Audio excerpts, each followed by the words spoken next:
Em 1483, o herdeiro do trono da Inglaterra, Eduardo, de 12 anos, e seu irmão mais novo, Ricardo, desaparecem de dentro da Torre de Londres. Em geral, supõe-se que eles foram assassinados. É um evento que muda o curso da monarquia britânica. O tio deles, Ricardo III, sempre foi indicado como culpado pelo crime: matar os meninos para usurpar o trono. Mas uma investigação moderna do caso lança dúvidas sobre este julgamento tão antigo. Apresentando motivos de dois outros suspeitos principais, em uma tentativa de revelar quem é realmente o vilão mais provável, nós abrimos os arquivos confidenciais sobre Ricardo III.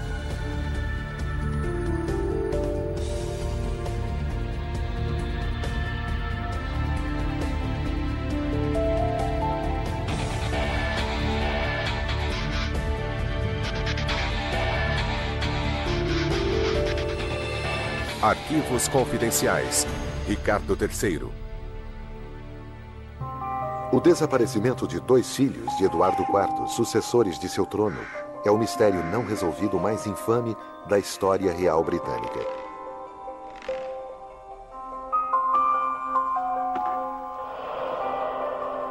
Desde sua morte, o rei Ricardo III tem sido acusado de seus assassinatos e difamado pelos monarcas que o sucederam.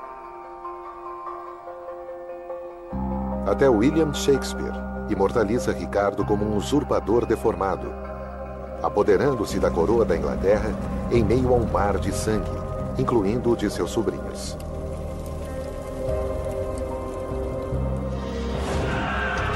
Mas historiadores modernos afirmam que esta descrição está cheia de imprecisões.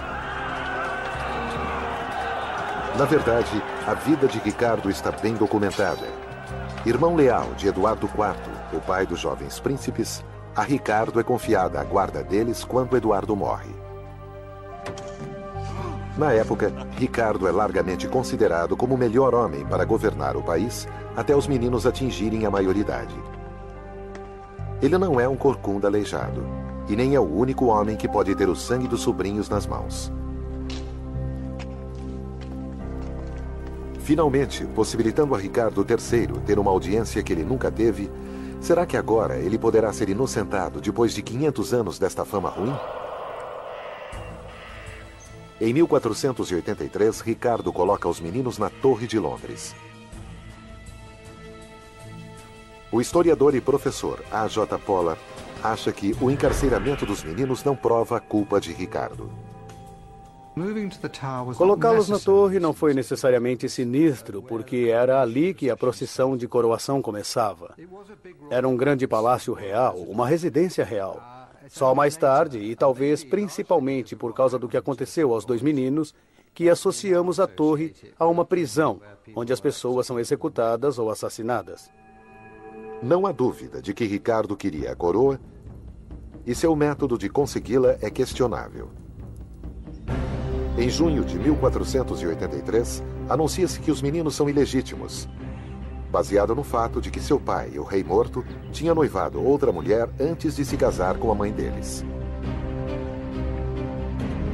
De acordo com as leis católicas da época, os príncipes são bastardos, e Ricardo, o herdeiro legítimo. O parlamento apoia esta solicitação e, em um ato conhecido como Títulos Régios, eles legalmente concedem a coroa a Ricardo. Seus críticos o acusam de ter engendrado a proclamação. Historiadores discutem que isso não necessariamente o torna um assassino. O Dr. Michael Jones é um dos maiores especialistas no mistério dos príncipes na torre. Depois que Ricardo assume o trono de maneira estritamente legal, os príncipes na torre não são mais uma ameaça para ele, porque eles são ilegítimos e eles se tornam irrelevantes para a sucessão. Afirmações de que Ricardo assassinou os príncipes são baseadas em boatos que afirmam que, enquanto ele visitava suas propriedades no norte, menos de um mês depois de sua posse, os meninos simplesmente desapareceram. Mas relatos publicados acusando Ricardo não começam a aparecer até cerca de 50 anos depois de sua morte. Sir Thomas More, um estadista e advogado, formula a acusação em seu livro A História de Ricardo III.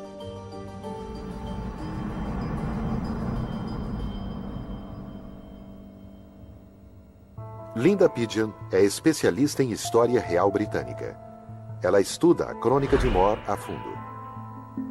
Thomas More cria uma história elaborada sobre Ricardo querer que os príncipes fossem mortos e alguém diz: bem, conheço a pessoa que poderá ajudar você. O assassino em potencial é Sir James Tyrrell, o criado de confiança de Ricardo.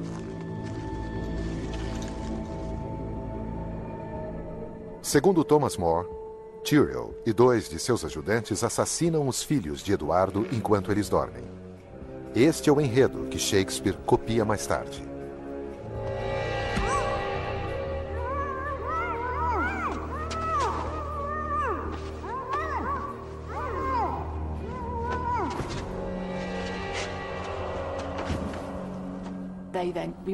Então eles removem os corpos e os sepultam embaixo da escada.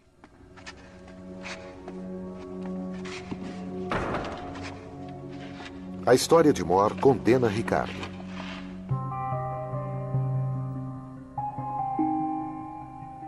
Na biblioteca da Eton College, o Dr. Julian Luxford descobriu um documento que também parece associar Ricardo com a morte dos príncipes. O poema fala que Ricardo III desperdiça a riqueza que seu antecessor Eduardo IV tinha acumulado e que ele suprimiu a vida da prole de Eduardo IV. Os versos são de 1485, pouco depois da morte de Ricardo, mas especialistas debatem a interpretação da palavra opprimer, que traduzida se torna suprimir. Esta palavra suprimir tem na época a mesma ambiguidade que existe agora no inglês moderno e que pode significar tirar algo de alguém. Uma forma suave de tratar um assassinato. Embora o poema difame Ricardo, ele não consegue acusá-lo de assassinato.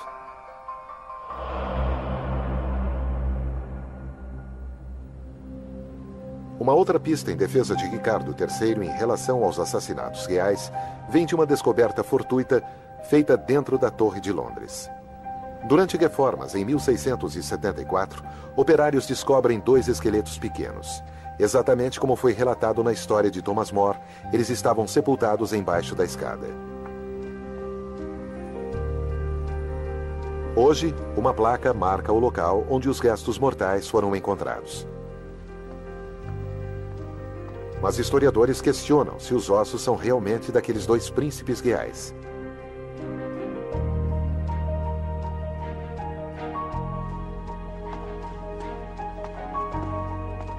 Para começar, Linda Pigeon acha que a localização de More é essencialmente falha. Escavar uma escada de pedra exigiria vários homens trabalhando várias semanas. Não é algo que se faça em uma noite e não na profundidade que estamos falando também. E mais importante, não existe prova conclusiva sobre a quem esses ossos realmente pertencem. Não temos certeza sobre o sexo das crianças. Não conseguimos determinar a idade com exatidão, como é necessário. E ainda está em aberto se são de fato os príncipes ou não.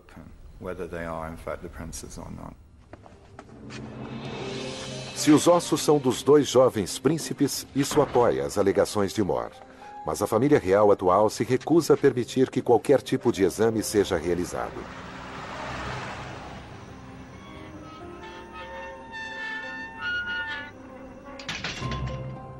Um trabalho em andamento tenta identificar os esqueletos. Mas até que se estabeleçam ligações entre os corpos de Ricardo III, existe apenas a especulação que o conecta às mortes dos príncipes.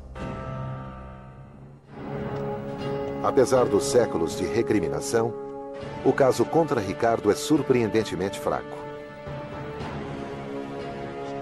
Investigações mais extensas revelam outros possíveis culpados. O primeiro homem merecedor de um exame mais detalhado é o Duque de Buckingham. Peter O'Donoghue é o curador de alguns dos manuscritos mais preciosos da Inglaterra. Tenho aqui um anuário escrito pelo que imaginamos ser um comerciante de Londres, um cidadão londrino, ano a ano, com registros feitos todos os anos. Entre 1482 e 1483 é dito: este ano os filhos do rei Eduardo IV foram assassinados na Torre de Londres por ordem do imoral Duque de Buckingham. Este documento é um dos poucos relatos sobreviventes do que aparentemente acontece no ano em que os príncipes desaparecem. Ele culpa Buckingham claramente. Este é o relato mais antigo que temos sobre o que os cidadãos de Londres estavam dizendo. Quando Ricardo assume o trono, Buckingham se torna o segundo homem mais poderoso do país. Ele é uma das poucas pessoas com acesso aos príncipes.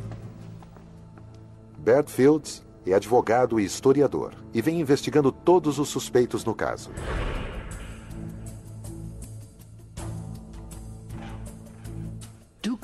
O Duque de Buckingham, que foi o primeiro par do reino do país, era um tipo de sujeito instável e malvado, muito egoísta, e acredito que ele se ressentia de Ricardo ter se tornado rei, porque Buckingham tinha pretensões ao trono também.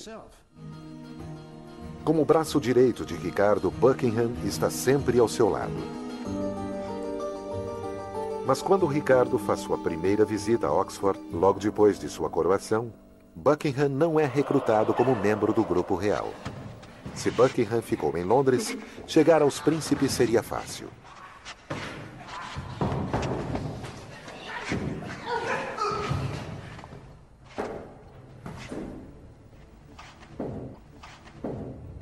Com os meninos fora do caminho, Buckingham dá um passo grande em direção ao trono.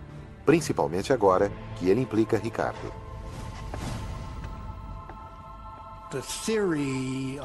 A teoria da culpa de Buckingham seria: ele mata os príncipes, põe a culpa em Ricardo para destruí-lo por ser um assassino.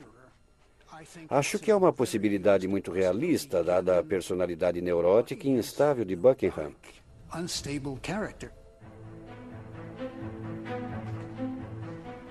Se Buckingham realmente matou os príncipes, é quase certo que Ricardo o confrontou.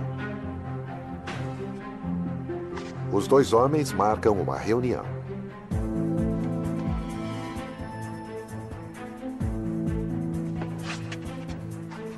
O que é dito é um mistério. Mas logo depois, Buckingham toma uma atitude. Ele trai o rei. Eu suspeito que ele estava tramando ficar com o trono para si. Para Buckingham conseguir depor Ricardo, ele precisa de apoio. Ele se volta então para um homem que os especialistas acreditam ser o outro possível suspeito do assassinato dos príncipes na torre, Henrique Tudor, que mais tarde se tornaria o rei Henrique VII. Henrique tinha uma chance muito remota de assumir o trono. No meu ponto de vista, era uma chance quase nula. Henrique descendia de uma linhagem feminina que tinha sido barrada na sucessão. Ele tinha pouquíssima chance, mas tinha muito poder. Henrique pertence a uma das famílias mais influentes da Inglaterra e consegue recrutar um exército rapidamente. Seu próprio desejo pela coroa é o motivo pelo qual ele patrocina a rebelião de Buckingham. A insurreição não tem êxito. Ricardo ordena a execução de Buckingham.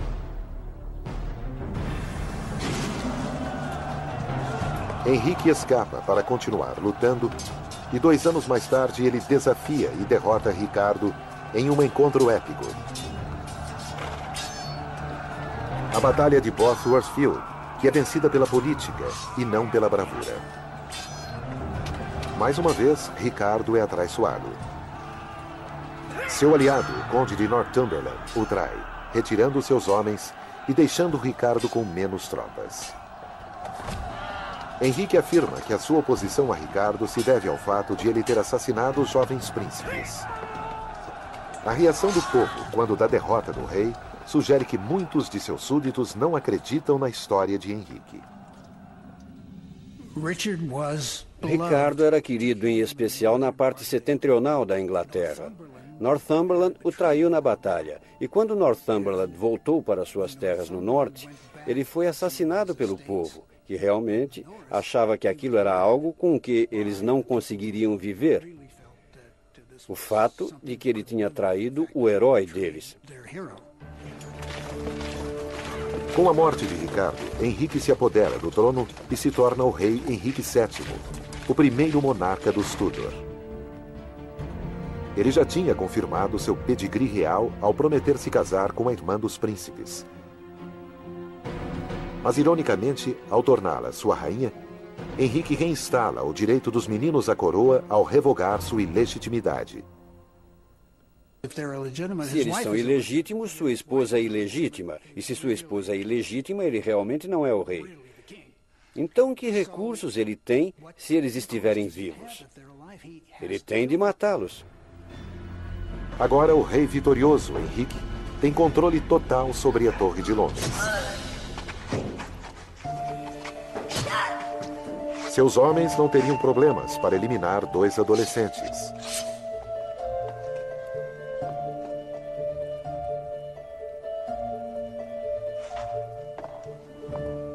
O impiedoso Henrique prende e mata pessoas durante todo o seu reinado. Inclusive o primo de 10 anos dos príncipes, além de membros de sua própria família. E quando ele garante o futuro da dinastia Tudor, ele começa a reescrever sua história destruindo documentos. A primeira coisa que acontece é a supressão do Titulus Regius.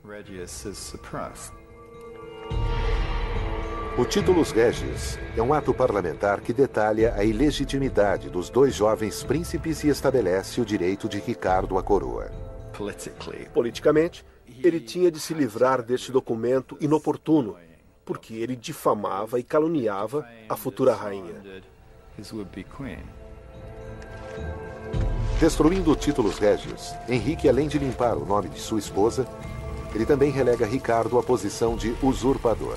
E, inadvertidamente, cria o bode expiatório perfeito para o assassinato dos príncipes. Isso cria uma tendência que vai aumentando com o tempo, que diz que Ricardo III não tinha, de maneira alguma, elementos para reclamar o trono da Inglaterra. E essa, é claro, é uma deturpação que cresce. Os futuros monarcas Tudor continuam a campanha anti-Ricardo. E durante o reinado de Elizabeth I, neta de Henrique, Shakespeare o difama como sendo um corcunda assassino de criança. Mas historiadores agora alegam que a descrição de Ricardo III como um monstro malvado é uma deturpação grosseira. Tanto o caráter de Ricardo III como sua aparência física foram deformados. E é claro, um deve refletir o outro. O fato de que toda a linhagem de monarcas Tudor calunie Ricardo é motivo suficiente para questionar a percepção duradoura de que ele é um assassino.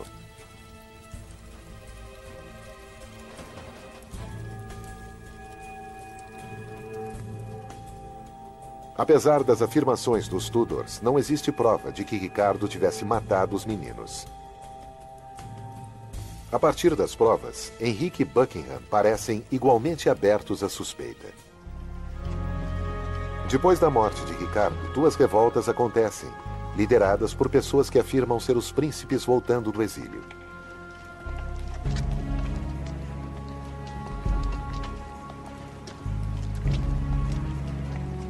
A primeira é conhecida como a Rebelião de Lambersimel. Surgem boatos de que os príncipes voltaram. Quando Henrique consegue reprimir a revolta, não há sinal dos meninos.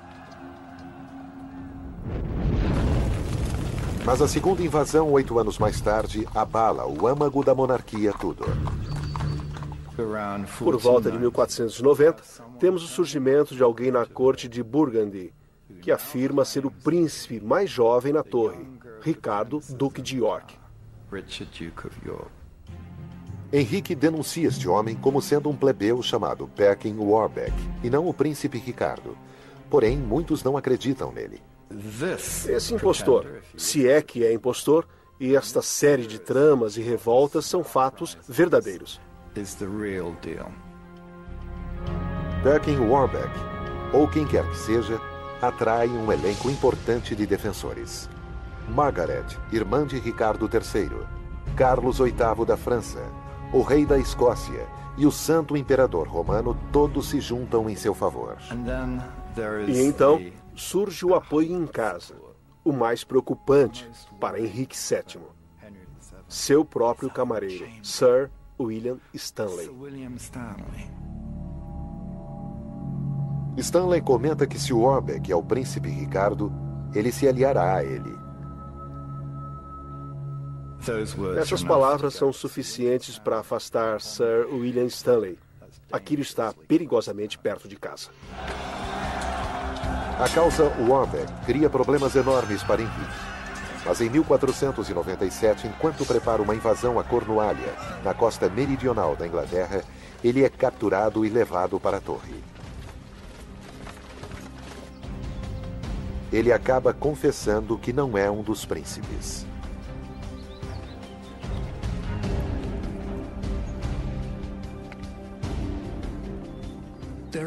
Existem tantas falhas na confissão que é quase como se ele estivesse mandando uma mensagem. Na verdade, não sou Perkin Warbeck, que foi o nome que eles lhe deram. Eu acho que ele estava dizendo, eu sou o jovem príncipe. O que é certo é que Henrique tortura e executa seu prisioneiro. E com a sua morte, as invasões cessam. Acho que temos de levar a sério o fato de que Perkin Warbeck pode realmente ter sido quem ele se dizia ser, ou seja, o mais jovem dos dois príncipes da torre, Ricardo, Duque de York, o requerente legítimo do trono e, portanto, rei Ricardo IV da Inglaterra. Muitas pessoas foram acusadas do assassinato real dos príncipes. O mais difamado, Ricardo III, foi declarado culpado sem julgamento. Mas Henrique Tudor e o traiçoeiro Duque de Buckingham são igualmente prováveis responsáveis. A menos que novas provas surjam, não há como saber quem matou os meninos.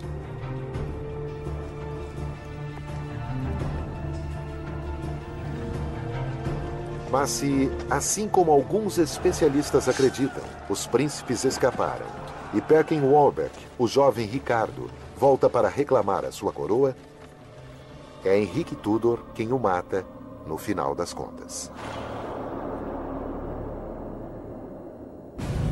Versão Marshmallow São Paulo.